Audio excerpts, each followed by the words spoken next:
So, hey everyone, and welcome back to another discography ranking at long last. Today is a very special day. We're going to be tackling the legendary Carcass discography. We're going to be ranking all of their albums from my personal least favourite to my most favourite. Preface this first of all, there are only 7 albums, and every time Carcass releases a new album, it is a special occasion. You know, because there's so few of them, you really have to make the most of it. So just know that when I'm ranking these albums here, it was a very, very tough call between some picks and others, but on a whole, there's something to enjoy on all of these records. It goes without saying, but Carcass is one of my favourite bands of all time. I've seen them live, and what I honestly love most about this band is, even though Carcass sounds like Carcass on every album, and they do lean heavy into the death metal sound, every album is a different flavour. One album can be like grindcore, the next can be death grind, then the one after can be death and roll, then mellow death. I just love that the band is still unapologetically themselves, but aren't afraid to experiment with their sound with each album they release. So let's just get into this. So, my 7th favourite Carcass album is unfortunately going to have to be Reek of Putrifaction. I think this is most people's least favourite Carcass album, not because it's bad, it's actually quite a fun, tongue-in-cheek grindcore record, but it's just there's so much more musicality and technical ability on show on every album they've made since this one. Considering this is their debut album, what you kind of want is for your first album to be your worst one, because you want to get better from where you start, and Carcass definitely does that. But that's not to say that Reek of Putrifaction is a bad album. It is actually a grindcore album that I really enjoy revisiting. You can in fact hear the influences on grindcore today scattered throughout this thing. Unfortunately though, the production on this album sounds like utter crap, and what that means is the instruments just kind of sound like they're mushing together into a muddy noise. And for some people that's exactly the gross sound they want from grindcore, but for me, I like my production a bit more polished so that I can hear all the enunciated growls and also the guitar licks and stuff. So it's not for me. And trust me, I've even tried the remastered of this album and it doesn't sound a whole lot better. The overall goal of this album, I feel like, was to be as disgusting as possible with the sound, the album art, and the song titles. And if nothing else, they fucking succeed in droves at that. Just to name a couple of those song titles that I'm allowed to say on YouTube: Genital Grinder, Vomited Anal Tract, Oxidized Razor Massacrator. Like, they were smoking something. They clearly had a lot of fun writing these song titles, if nothing else. And let me just say also, the lyrics are just as grotesque as the titles, if not more so. I do really enjoy the drum work that they went for on this one though. I think maybe the main reason for that, going back to the production, is the drums sound the most clear of any instrument on this album. And through that mucky production, you can hear the drums being frantic and, in other times, slower to build rhythm, which I really appreciate. Bill Steer's vocals are decent on here. If nothing else, his growls on this album sound the most feral compared to any of the other Carcass albums, for sure. He especially has some great enunciated growls in the song Carbonized Eye Sockets. There's a cool guitar flourish in Vomited Anal Tract. Fermented Innards has a rumbling bass tone that I really enjoyed. There are cool guitar riffs that shine through on a few tracks, like Suppuration, Excreted Alive, and Oxidized Razor Massacrator. Oh yeah, and then there's also some hilarious vocal moments in Splattered Cavities where Bill Steer like literally just growls. When I heard that, when on this most recent listen for the album, I did actually audibly burst out laughing when I heard that bit. It made me laugh.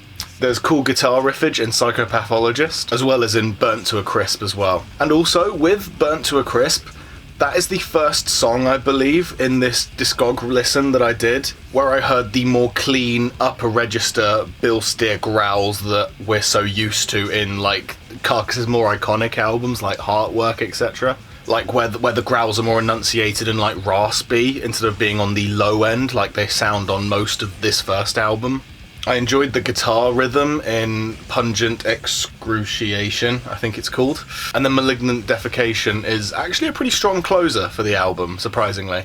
I think what's good about this closer is in one song it has on display everything that I did actually end up enjoying on the album, so that helped. The rumbling bass, the cool riffs, and the ferocious vocals, you know? Overall, I went into this album expecting precious little that I enjoyed, and I came out with quite a lot that I actually had fun with, to be honest. So I was pleasantly surprised with this one, and though it is my least favourite Carcass album, it's not a bad album. I did have a good time listening to this one again. But now, at the 6th spot, my second least favourite Carcass album, it unfortunately has to be Swansong. Is there anything wrong with Swansong? Absolutely not. I appreciate the band shifting gears and going in a different direction towards the death and roll style, with a much more emphasis on chuggy, groovy, like, rhythms. Off the bat with the opener, Keep On Rotting in a Free World, sets a cool pace for the album. And correct me if I'm wrong, but I also think I caught the inclusion of a cowbell in that song, which, intrigued me, if nothing else. Definitely caught my attention, which is what an opening track really should be doing. The rhythm in Tomorrow Belongs to Nobody is super catchy. I enjoy the lead riff in Black Star as well. The guitars in Cross My Heart's like bridge section are really fun, and I absolutely loved the solo in that song. As well as the solo in Polarized, I enjoyed that solo too. There's some sweet guitar chug in Child's Play. Generation Hexed and Firm Hand are two fast thrashy bangers, which was a fun breakup of the like slow, more groovy pace that the album has for the most part. So a faster moment like that is very much welcomed. Rock the Vote is an absolute earworm. Room 101, Don't Believe a Word, and Go to Hell, unfortunately, are three tracks that did pass me by on the album. They were a tiny bit forgettable. They were catchy in the moment, but honestly, didn't stick with me. They had me looking at my watch during the album listen when I got to those songs. Overall though, the vocal work and riff writing is absolutely on top form with this album. Unfortunately though, the drumming, it leaves a bit to be desired for me. I feel like the drumming for the most part is quite unexpired and just kind of stays in the pocket and doesn't really do anything adventurous or gripping to me. Just sounds way too repetitive from song to song for me. The death and roll direction in this album isn't explored as much as maybe I'd hoped, and that leaves this album being a little bit of missed potential in my eyes, which might be why it landed in my second least favourite spot for this list. Still a very enjoyable album though overall. A lot of the best things that I enjoy about Carcass are still on display here. Right, now we move on to the next spot on the list. We have their latest album, Torn Arteries. I had the great pleasure to experience this album the day it came out, and my golly gosh was it special. The title track is a great first mission statement for the album. It just sets in motion exactly what this record's intent is. Intense groove, hooky, chuggy heaviness, you know? Dance of Ixtab, In God We Trust, and Devil Rides Out all feel like new attempts at that death and roll style that they attempted in Swansong. To better effect, in my opinion, as well. But meanwhile, Eleanor Rigor Mortis feels like it's a jump straight back to that, like, sort of Heartwork, Necroticism, like, era. Under the Scalpel Blade, just an absolutely masterful song. Feels like it's taken from that sort of surgical steel approach. Flesh Ripping Sonic Torment Limited, great fucking title by the way, is I think the album's crowning achievement though. It's nearly 10 minutes long and not once does it seem to lose my attention when I listen to it. It's such a great track. Kelly's Meat Emporium is also a thrashy bastard of a song. I love the guitar hooks in Wake Up and Smell the Carcass, and direction-wise, overall, based on everything I've just described, you can probably imagine what I'm about to say, this album feels like all of the best bits of Carcass's previous album meshed into one big package. Maybe with a bit of an absence of the grindcore stuff, unfortunately. But the rest of it is there, like the death and roll, the mellow death, the thrashy blackened thrash stuff. It's all on display in this album and it's done so well. It's really shows just how much Carcass has aged like a fine wine over the years, and the fact this is their latest album is just so impressive that they're still on top of their game, showing kids half their age in bands how it's done, essentially. So now we move on to the top 4 spot, and it is going to be Symphonies of Sickness. Some people might be surprised why this one is so high compared to me ranking Reek of Putrifaction at the bottom, but I think that out of the two grindcore albums by Carcass, even though Symphonies is way more like death grind than straight grindcore, I think that Symphonies is a much more whole package and home run overall compared to Reek.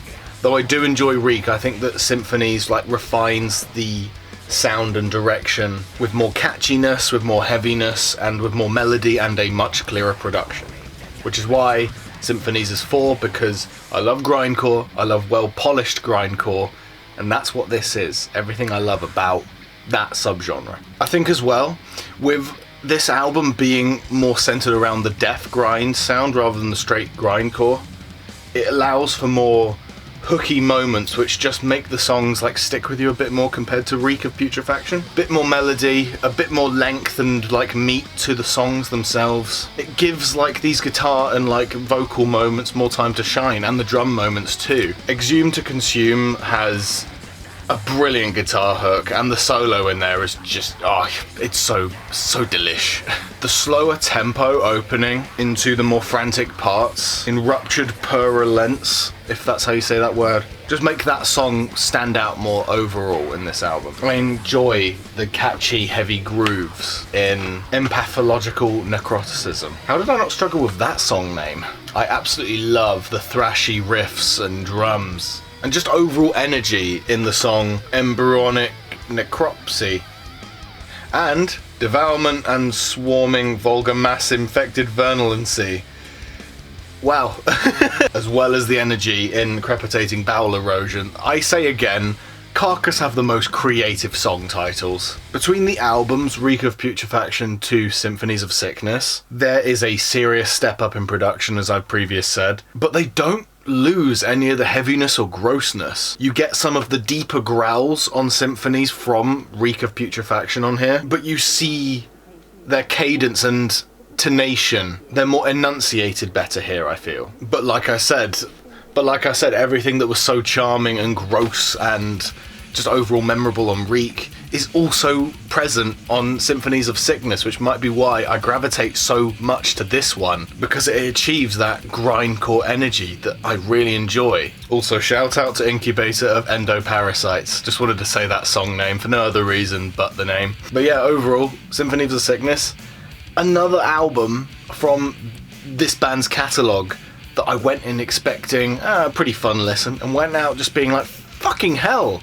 Like, the amount of tracks on here that I just like bobbed my head to, tapped my foot, fucking made the sour lemon stank face to. I was impressed, especially with this one, and I did not expect that Symphonies of Sickness would land this high on the list for me, considering what the next 3 albums are, you know, on my list. I think if I had more time to sit with this album, it could have even ranked at number 3, but as it stands right now, it doesn't, because I much prefer Necroticism as being my number 3 favourite Carcass album. Just because I've had more time with it, and it's more closer to the sound and direction of Carcass that I am most familiar with and enjoy, which is the more straight mellow death direction of the Heartwork era stuff. And Necroticism fits into that vein, which might be why I gravitate to that one a bit more than Symphonies, but like I say, time could change and one day I might prefer Symphonies of Sickness over Necroticism, but as of this list right now,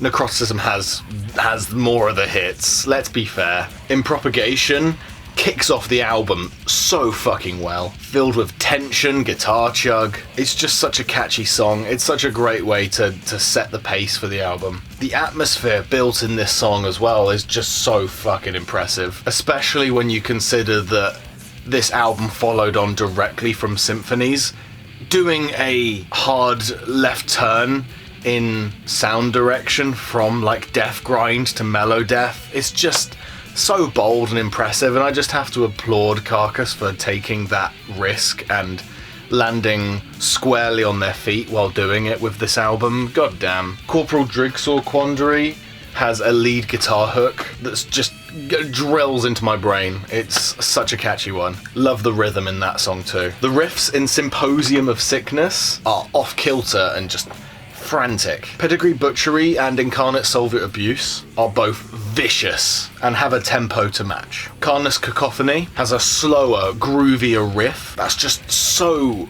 heavy and doom-laden. What I will say though, this album, like I said, follows Symphonies of Sickness, so you still get little flecks of the death grind in this album, which adds to like the intense heaviness that this album has over a few other Carcass albums. It has that grindcore leftover in there a little bit. I think out of all of the band's like sort of straight mellow death albums, I think this is probably their heaviest one, which might be why it has such a loyal fan base behind it. It's not hard to see why. Top marks to all of the riff writing on this album, from cover to cover.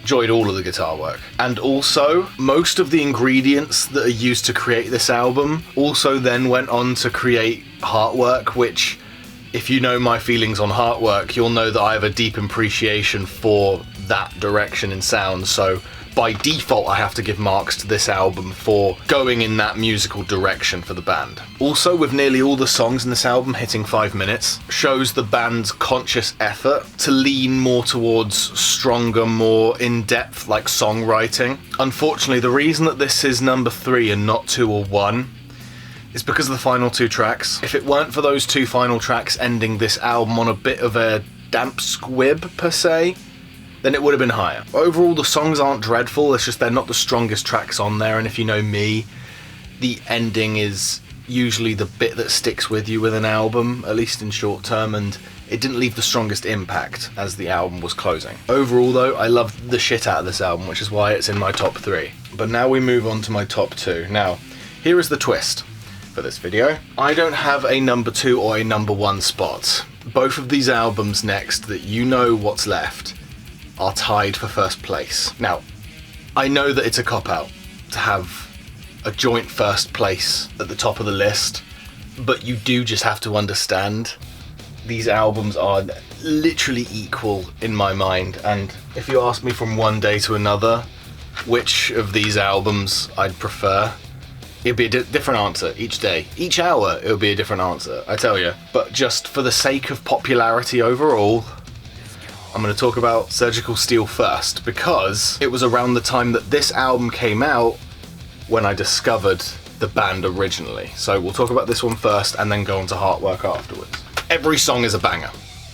Straight up, every song on this album kills. The instrumental 1985 is just an epic build into Thrasher's Abattoir, and speaking of this track, it hits the gas instantly for this album, and it just never lets up throughout this entire runtime. Cadaver Pouch Conveyor System is just a vile and brewing aggression throughout that song, and a killer solo to boot. Congealed Clot of Blood is chuggy and the rhythm is so catchy. The Master Butcher's Apron maintains the album's full pelt momentum. Same applies to the song Non-Compliance to ASTM F89912 Standard. Yes, I had to say that full song title. The downtrodden melodies in Granulating Dark Satanic Mills just get stuck in my head all the time, and that is probably my favourite track on the album, but it's a tough competition for that spot for me. Unfit for Human Consumption is a fan favourite, and for damn good reason. It is often cited in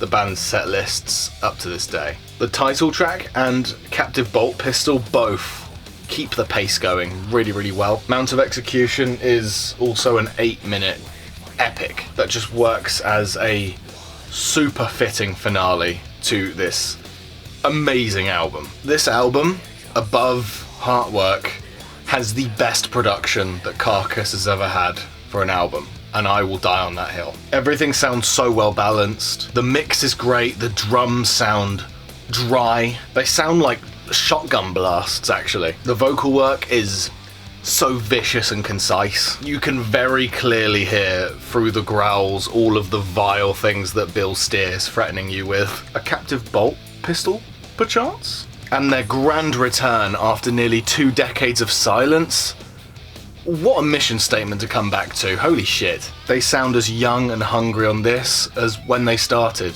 It's very impressive. Also, the return of the mad song titles is very much welcome. Like, I'll read out a couple, like Cadaver Pouch Conveyor System, Congealed Clot of Blood.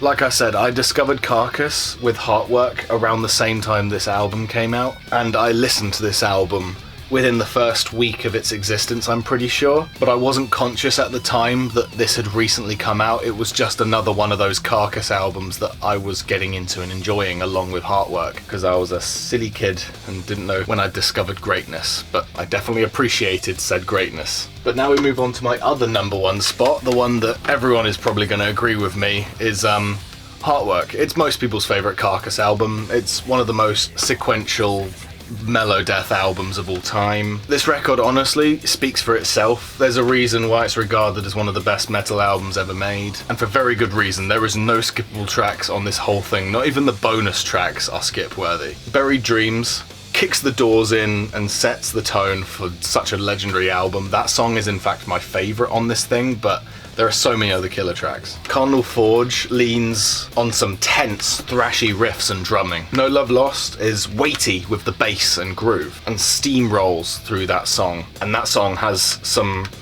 really lush, yet like angry guitar melodies. Same can be said with the song Embodiment. The descending guitar hooks in that song just live rent-free in my brain. The title track is a banger, it's iconic, it's catchy, the chorus is once again drilled into my fucking skull. The guitar leads in that title track as well are just magic. The chugging riffs in This Mortal Coil are mosh-worthy, and albeit MacFleesh, I think that's how you pronounce that, is just the same story. Thrashy, but also just gorgeously heavy guitar hooks. There's some really intense groovy chug and drum work felt in Blind Leading the Blind, and Doctrinal Expletives as well. Two brilliant tracks. I adore Death Certificate and its bone-crushingly heavy rhythms. One of the best songs on the record. Truly a high note for this amazing album, and to close out on that song is just, a genius. Stroke of genius. The only thing, and this is a nitpick to end all nitpicks, is I wish that we had some wacky fun song titles, like Crepitating Bowel Erosion or Eleanor Rigor Mortis, just more fun song titles. That's literally the only thing that I would change about this album if I were to change anything, which personally I wouldn't. I'm very happy with it as it is. But yeah, like I say, nitpicks be nitpicking. I guess the fun song titles just kind of add to the charm of the albums they're in, but their absence still doesn't affect the musicality and just songwriting genius that is on this thing. Actually, you know what? I will iron out another nitpick that I might have with this. The production on this one isn't perfect. All the instruments sound clear and crisp, which is all I care about, but maybe it sounds a little bit brick-walled and a little bit unpolished compared to other ones. I definitely would sooner take the production of like Surgical Steel or Torn Arteries over the production on this album, but luckily the songwriting and heaviness and melody on this thing more than makes up for it.